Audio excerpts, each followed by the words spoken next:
Okay, so hey guys, so we're on the Q&A of Talk of the Town, and today we have a special guest, a PR. She also has her own magazine, and she works with a bunch of celebrities in the industry. We have Marie Driven. Hi, Marie Driven. So, tell us, when did you get into media? Okay, so correction. I don't have my own magazine. Okay. My company is called PlayBook Media Group. Okay. Everybody mistakes it for a magazine. Sometimes they mistake it for Playboy. It's like PlayBook Mag, so short for mag is magazine. But it's short for Media Group. Okay, That's how we did it. But it's understandable that you can think that or whatever. And Playbook is basically, if you Google the terminology, it's like, what's the playbook? What's the next move? So that's how that came about. But yes, I was in media first. Before I even got into the public relation end, I used to have my own site called Marie Driven on the Scene. Okay. That was my way into the industry. Right. I was working in fashion for, I want to say, 7 years. And I got to a point where I was over working in that type of field. Not to say that, I didn't enjoy it, but it got boring when I got to my last stage of, all right, I went from working in the city every morning into now because, budget got cut. I'm working in Queens in a basement and it's dark. You don't know when it's light. It was just too much going on for me. So at that point, I was like, you know what? I want to be mixy, and I was like, I want to be everywhere, anywhere that I need to be to kind of like start showcasing my skill set because I'm naturally a salesperson. So I was in the basement and I was like, you know what? I'm doing Marie Driven on Scene. Marie Driven on Scene allowed me to go any and everywhere I wanted to go. So I covered foods. I was in restaurants covering foods. I covered red carpet events. And then it just started to get even more spicier where it's like, I want to do more. So some of the content I was covering at the time, BET was the covering. So I used to give them my content to put up. Or in the reality TV world, I was heavy in the reality TV world, starting from Bad Girls Club, where as I'm doing this media, Marie Driven on Scene, I started taking on some of the girls too as clients. Okay. So every time there was like a reality TV situation going on, red carpet, whatever, I did all the recaps. So now you're talking about reality air, reality T, they're picking up my content. So, I mean, I wish I would have went through with it consistently because it would have been big, but I'm one of those people that I get bored so quick, So it's always on to the next after I get bored. So the only thing I'm not doing on to the next is this public relation firm because I don't got no time to play around. It doesn't get boring. It gets stressful, but it doesn't get boring. Yeah. But I like trying different things out. So that's how I got into the media world. Just like I got bored and I was like, listen, it's time for me to be creative and go to the next level with my career. So you do PR now, then you're also doing the media group. So what's a day in the life of Marie? Like, what do you do on a daily? Like, how does that go? Oh my God. So I wake up on my bed and I'm like, all right, let me email Eddie from the Breakfast Club and let me email Mike from Caribbean Times and let me email this person.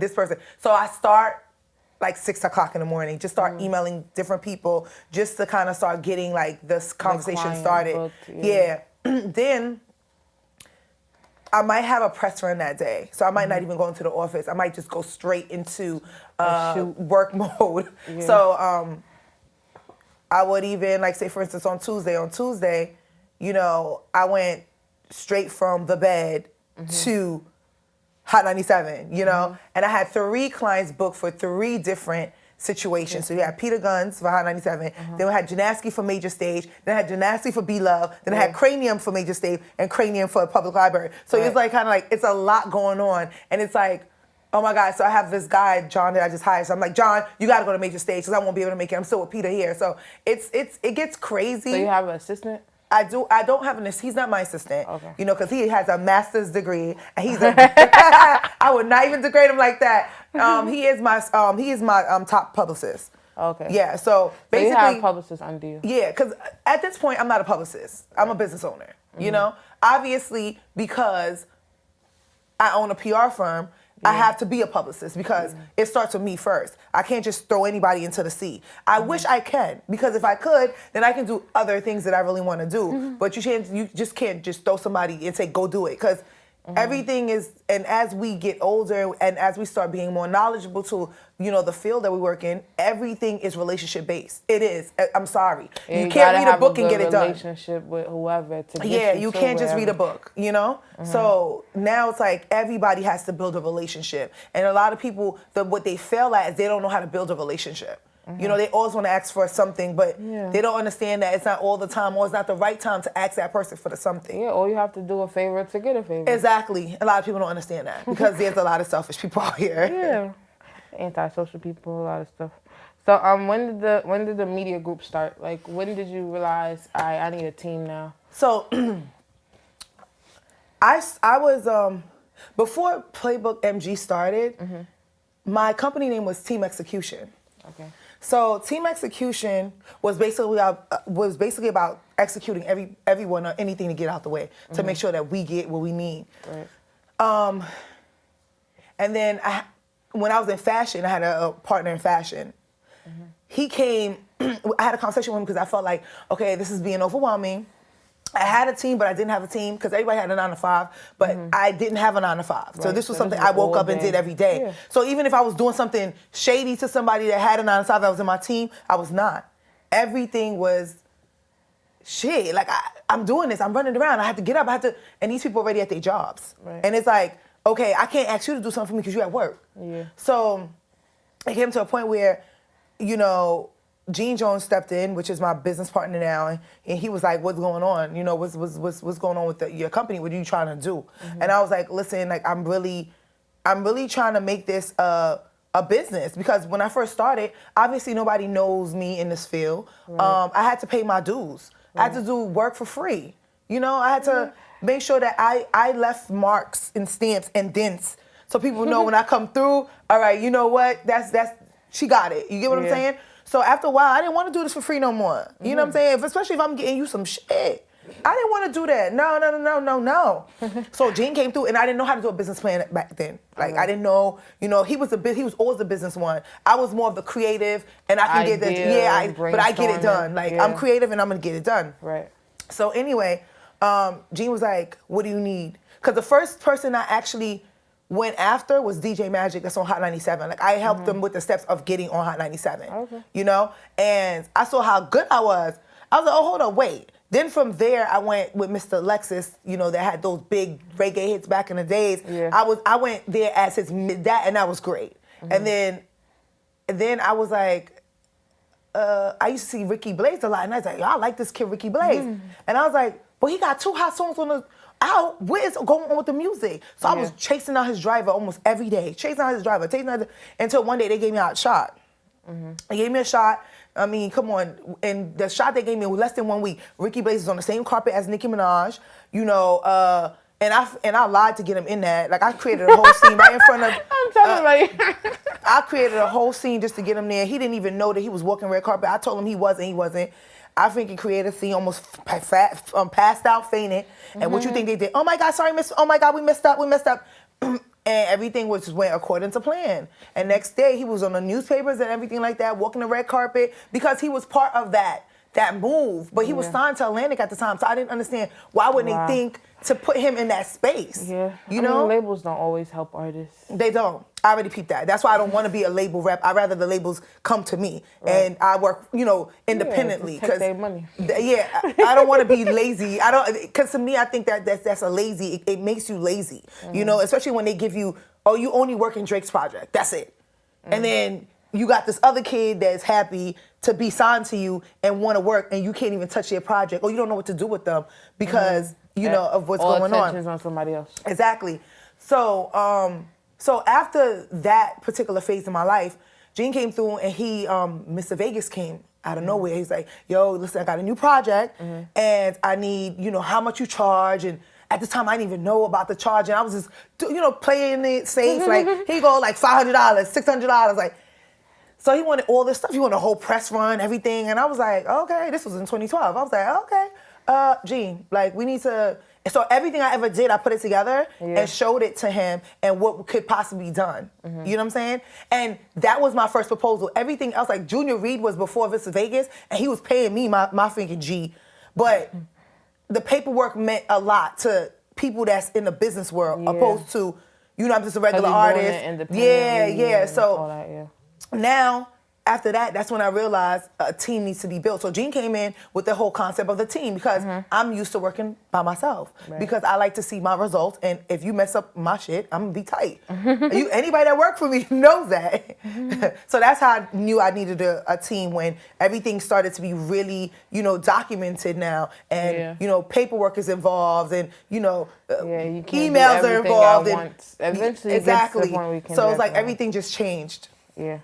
So, I was gonna say, so what's your overall goal with the media group? Like, where do you want it to be? Like, Well, my overall goal is to see, when I started this media company, it was, okay, targeting different artists. So my overall goal is to touch every artist, like every artist. You're talking about globally. You're talking about what they call it world, worldwide. worldwide, but world, like it's like world music or whatever. I wanted to, you know, Africa. I want to do Haiti. I want to do Trinidad. I want to do Tobago. I want to do Barbados. I want to touch every. So right now, I'm planting a seed right now as we speak to kind of introduce my brand all over the islands, because I'm one of the highly rated recommendation company out there. I don't go out in these islands at all. Like I don't. Every reggae artist found me. Every reggae artist. The only reggae artist I went after was Spice. Yeah. And that's it. Actually, yeah, because she heard about me and she was like, she wanted to work with me. Yeah. And then as I watched her growth, I went back after her. Like, you know what? It's time now. Now it's time. Yeah, I wasn't ready back then. Yeah, it wasn't. We wasn't ready back then. It's like, one thing we don't do is take on a client to take your money. We don't do that because we love results. I love when, you know, I see my client on Fox 5. I love it when you're on People and people didn't expect you to even be on People. You know, I love it when I'm gonna get Spice on Jimmy Fallon, because I am this year. I know that. I'm gonna sit there and cross my legs and have tea in my hand because they don't expect the Caribbean people to do that. So initially it's like, the hip hop stuff is not hard. You know, it's like, you know, you as long as the artist is good and the artist got numbers, you know you can get them certain places. My battle and my struggle is for the Caribbean people. Yeah. That's where I lie. That's where I'm gonna go with it. And that's why my brand is different from all the other publicists, because at the end of the day I play both roles. I play both roles. And I added reality TV into my role. That was my first thing. So it's like I can go anywhere with it. I don't need to stick into one place. Right. So that was my overall goal is to just touch all these markets worldwide. So what was the hardest part about building your brand? Consistency. Consistency, girl. Consistency. It's hard to be consistent sometimes. Something could throw you off in any second. You could be walking a straight road, and you know you got to do this one thing, and you get a call left about something else. And it's like that call left sound really, really good at the moment. So that's road. I got to stop real quick to get the call. So it's basically consistency. It's being focused. Like staying on track. Staying on track is the most important thing. Like that's been hard because anything could throw it off. Anything. So that's been the hardest thing for me. Yeah, I feel like that's for everybody. So how did you push through, like, because this don't really apply because it's a media group. So where do you get your inspiration from? Like how do you like go about, like, how can I say it? When do you feel like an artist is ready, or how do you know when an artist is ready, or do you just, you know what I'm saying? Listen. If that makes sense. It does make sense. You always know when the artist is ready. The artists don't know when they're ready, and the artists don't know they don't know when they're ready, and some of the artists that think they're ready, they're not ready. That's the problem I have. Artists that think they're ready don't be ready. They're not. I met Ski, I want to say 4 years ago, but I didn't know her for rapping. I knew her for dancing. Yeah. So Mr. Vegas had a music video, and he went gospel for that one project. And I needed dancers last minute for Pix 11. She was, I swear, it was like Bobby 1 o'clock in the morning or something like that. She was the last one that replied back to it. And I was like, oh, okay, cool. So I took her in. Didn't know her skill set, just took her in. So from there, she did what she needed to do. We didn't speak ever since. It was just that. She got her looks on Pix 11. I want to not last year, the year before, we got reconnected on a panel that she wasn't supposed to be on. So she's telling the story about, people taking advantage of her, et cetera, et cetera. She was like, but I got on Pix 11 without, this lady just called me and I got on Pix 11, and I was a lady. You was there. Yeah. but we haven't connected ever since. I didn't know what was going on with her projects. So after a while, we spoke, and then that's when the whole thing came about. She's ready. Management. She's ready. She's ready for me. She's ready for me. Yeah. So I asked her what you want. She gave me a list of stuff what she want. And I already knew where she's going. Till this day, she still feel like a regular person. Like, she acts like a regular, and that's what I love about how she's genuine. But she's was ready, and she thinks that she's not ready till this day. You get what I'm saying? Yeah. People that's like that, that's humble, those are the people that you actually push them. Yeah. You push them to your ability, because they're not asking for more. They're asking for the bare minimum. Yeah, the bare minimum of, all right, what can you do? And then here you go, wanting to get them to the Pushing top. them through the roof. Yeah, exactly. Like, we respect you more, 10 times more. And that's how you know when an artist is ready. Yeah. When they're not sweating it too much, but you can see it for them. Yeah. And when you're telling them you can see it for them, they're like, yeah. So that's when an artist is ready, when you feel like they're ready. So in your consultations, like, you give artists like tips on to be better. You do consultations, right? Yeah, of course. So how does that go? You help them be better, or you help them, because I'm sure they have to have a budget for you to do PR work for them.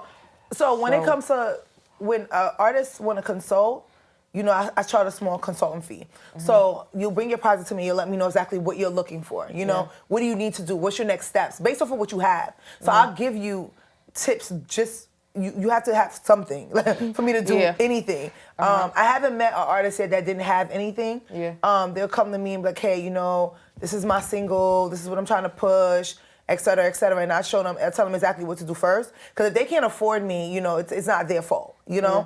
Or they're not even ready for me, because a lot of artists don't even know what public relations is. Yeah, they think trying to find a manager. Yeah, and a manager is the first thing they go about. And not everyone is going to take a chance on you to manage you, because management takes time. It's kind of like having a kid. So when you have a manager, you become their kid. Yeah. And a lot of people don't understand that. You're like, I have to guide you through this. Yeah, I have to guide you through everything that goes on. Any mistake you make, like cleaning it up, telling you no, like, now I gotta watch you more. Like, it's kind of like, it's shit. You become parents. It's tedious. Yeah, you become parents. Yeah. So consulting, but management, they gotta pick you. You can't go to somebody, I want you to be my manager. It doesn't work like that. And some managers now want money. Yeah. And still don't even do that much. And still don't do that much. Yeah. Yep. So what do you think is the hardest part about being a female in this game? Because I feel like it's harder for girls to push through with so much guys. It is. It is. What do you think? You just have to be focused and know what you want, and understand. Don't get mad at everything that you say no. Find a way to get it done. No matter what, find a way to get it done. Yeah. Because you can. Because I'm a product of that. You know how much times, I got no's and, and I'll find a way. I'll find a way. Like, and then just make sure that your attitude does not turn people off. Right. If you get a no, you just say, listen, that happened to me the other day. Kranium was in LA, and I wanted to get him on this talk show. And the lady kept on like giving me the runaround a little bit. So I hit up, I went around her, and she gave me the runaround a little bit. I said, all right, thank you, Queen. I really appreciate you. In freaking 10 minutes, somebody called me from the station and was like, we got a spot open. See what I'm saying? Now, if I was like ran rude, like, oh my God, blah, blah, blah. Now when somebody bring a name to that person, it's going to be that same energy. It's going to be that same energy. Yeah. It's like, you got to just, because she's a female too. You can't just, because, you catch an attitude. You can't do that. Yeah, you can't do that. Because a lot of females catch attitudes with other females, but that same female can help you out. I'm telling you, it's not all the time. You got to bite the bullet sometimes. This is the industry. They might have went to do something, and it might not even be you. It might be something that happened that day. Exactly. Like, so it's like, sometimes you have to be patient. Yeah. So, that's how you get through. Be patient. It's not going to be easy. Trust and believe it. Now, with our level of we can't take it, we're over it, you have to learn how to be patient. Right. And my last question I was gonna say is like, is it harder to get like Caribbean artists on like hip hop platforms, or like, is there a big disconnect with Caribbean and hip hop? Would you say? To me, I feel like there is a disconnect, and my goal is to merge it. But it hasn't been as hard for me to get a Caribbean artist on a hip hop market. Like that's how I started. Like, you know what I'm saying? Like doing the whole Vibe magazines and this, you know, for me, I don't have that problem. Like, you know, Kranium was just on all hip hop. You get what I'm saying? Kranium just did Revolt the TV. hip hop people know of him. Yeah, they so know it's not of him. like- So, and then sometimes they'll support me with artists they don't know either. You get what I'm saying? Because it's never a shutdown with any of my artists. Like I'm always proud of this with media. One thing that I always do is I respect every media outlet from the sandbox to top dog media outlets, because the sandbox media outlet will get somewhere one day, and they'll remember the person that shut them down. Right. That's true. So I pride myself. I take every little person. I'm like, let's do it. Let's do it. We can do it. If I don't do it, it's because I don't have the time to. But I'm always down to do something for them, because you never know where they're gonna be at. Right. So I mean, breaking Caribbean artists, crossing them over is a challenge. But the hip hop people do support. So I can't say they don't. They support. Yeah, I've been seeing that. So tell the people where to find you, how to contact you, and all that stuff. It's your girl Marie Driven. You can find me at Marie Driven or at playbookmg.com. Please follow playbookmg.com, because you'll find me quicker than playbookmg. And I'm trying to get my followers up, okay? And my website is www.playbookmg.com. If you want consulting, let us know. You want to be up, you know, contact us, because we make it happen.